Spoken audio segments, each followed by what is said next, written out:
Zee 24 तास एक पाऊल पुढे।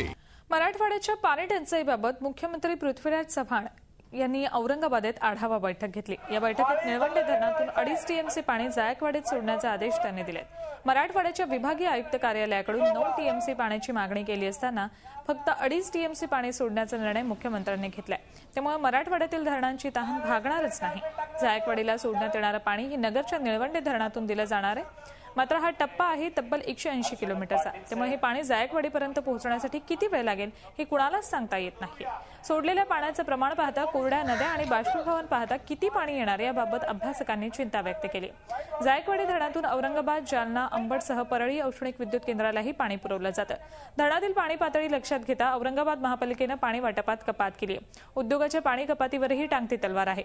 भर पावसाळ्यात ही तऱ्हा असेल तर उन्हाळ्यात काय चित्र असेल हे सांगण्याची गरज नाही। त्यामुळे मुख्यमंत्री महोदयांचा निर्णय म्हणजे तहानलेल्या मराठवाड्याला वाटाण्याच्या अक्षता असंच म्हणावं लागेल। झी 24 तास एक पाऊल पुढे।